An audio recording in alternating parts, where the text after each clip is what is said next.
2 अक्टूबर ये तारीख सुनते जहन में एक ही नाम आता है ना। लेकिन क्या ये दिन सिर्फ एक छुट्टी का दिन है या इससे कहीं ज्यादा कुछ? आज हम यही देखने वाले हैं कि जिस दिन पूरी दुनिया नॉन वायलेंस यानी अहिंसा का दिन मना रही थी, ठीक उसी दिन हमारे भारत में क्या कुछ चल रहा था। हाँ, ये दिन महात्मा गांधी और उनकी अहिंसा की फिलॉसफी को समर्पित है। ये तो हम सब जानते हैं।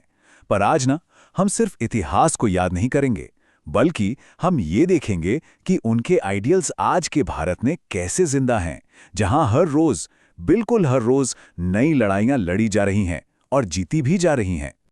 तो चलिए इन सेलिब्रेशन से जरा आगे बढ़ते हैं और देखते हैं कि इस एक ही दिन में ऑन द ग्राउंड असल में क्या क्या हुआ।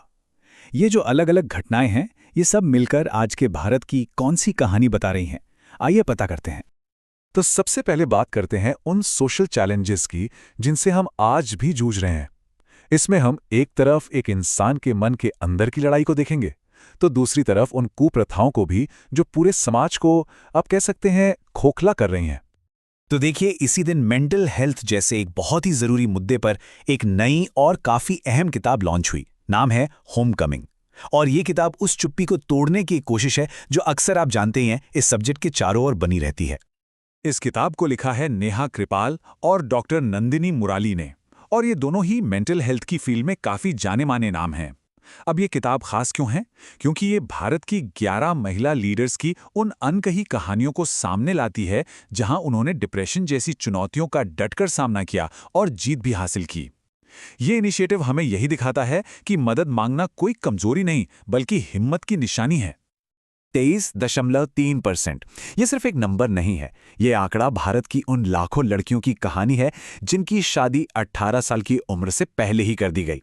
ये दिखाता है कि एक तरफ जहां कुछ महिलाएं लीडरशिप रोल्स में हैं, वहीं दूसरी तरफ कई लड़कियों से उनका बचपन ही छीन लिया जाता है। ये बताता है कि चाइल्ड मैरिज यानी बाल विवाह की जड़ें आज भी हमारे समाज में कितनी कितनी गहरी हैं। लेकिन इतनी बड़ी और फ्रैंकली काफी डिप्रेसिंग चैलेंज के बीच एक ऐसी खबर भी आई जो वाकई उम्मीद जगाती है। एक ऐसी जगह जिसने इस सदियों पुरानी कुप्रथा को जड़ से खत्म करने की हिम्मत दिखाई है। छत्तीसगढ़ का बालोद जिला भारत का पहला ऑफिशियली चाइल्ड मैरिज फ्री जिला बन गया है। जरा सोचिए, 436 ग्राम पंचायतों में पिछले 2 सालों में एक भी सिंगल बाल विवाह नहीं हुआ। ये बाल विवाह मुक्त भारत कैंपेन की एक बहुत बड़ी जीत है, और ये साबित करता है कि अगर एक कम्युनिटी ठान लेना, तो बड़े से बड़ा बदलाव भी मुमकिन है।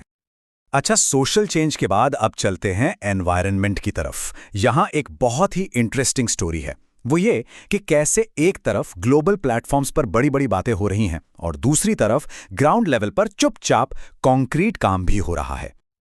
अब आगे बढ़ने से पहले ग्रीन इकोनॉमी या हरित अर्थव्यवस्था ये टर्म समझ लेते हैं। आसान शब्दों में इसका मतलब है कि देश तरक्की भी करे, ग्रोथ भी हो, लेकिन हमारे एनवायरनमेंट को कम से कम या बिल्कुल भी नुकसान ना हो। मतलब फैक्ट्रियां चलें, गाड़ियां दौड़ें, सब हो, लेकिन रिन्यूएबल एनर्जी जैसे सोलर और विंड पावर से, ना कि कोयले या पेट्रोल से। बस इसी सोच को दुनिया भर में आगे बढ़ाने के लिए दुबई में 11th world green economy summit हुआ, और भारत ने इसमें काफी एक्टिवली पार्टिसिपेट किया। ये दिखाता है कि इंडिया ग्लोबल एनवायरमेंटल कॉन्वर्सेशंस में एक इंपॉर्टेंट रोल निभाने के लिए पूरी तरह से तैयार है। और देखिए, एक तरफ जब दुनिया दुबई में फ्यूचर की प्लानिंग कर रही थी, ठीक उसी वक्त दिल्ली में एक बहुत बड़ा काम हो रहा था। यहां एशिया का सबसे बड़ा वेस्ट वाटर ट्रीटमेंट प्लांट शुरू किया गया। यह दिखाता है कि भारत सिर्फ बातों में नहीं, बल्कि एक्शन लेने में भी यकीन रखता है। 124 मिलियन गैलन। जरा इस नंबर की मैग्नीट्यूड को समझिए। इतना ज्यादा गंदा पानी हर रोज, एवरी सिंगल डे, यमुना नदी में जाने से रुक जाएगा। ये प्लांट सिर्फ एक नदी को ही नहीं बचाएगा, बल्कि पानी की कमी से जूझ रहे इस शहर के लिए एक लाइफ सेवर साबित होगा। और इसका काम करने का तरीका भी बहुत सीधा और इफेक्टिव है। यमुना का गंदा पानी लो, उसे एडवांस्ड टेक्नोलॉजी से साफ करो, और फिर उस साफ पानी को खेती, इंडस्ट्रीज, इन सब में दोबारा इस्तेमाल करो। मतलब एक ही कदम से 2 बड़े काम हो गए, नदी भी साफ और पानी की बचत भी। तो समाज और पर्यावरण के बाद चलिए अब बात करते हैं लीडरशिप और सिक्योरिटी की। यहां हम देखेंगे कि कैसे नई अपॉइंटमेंट्स और नई टेक्नोलॉजी देश की डायरेक्शन और सेफ्टी को एक नया शेप दे रही हैं। तो इस दिन एडमिनिस्ट्रेशन और सेना में दो बड़ी अपॉइंटमेंट्स हुई।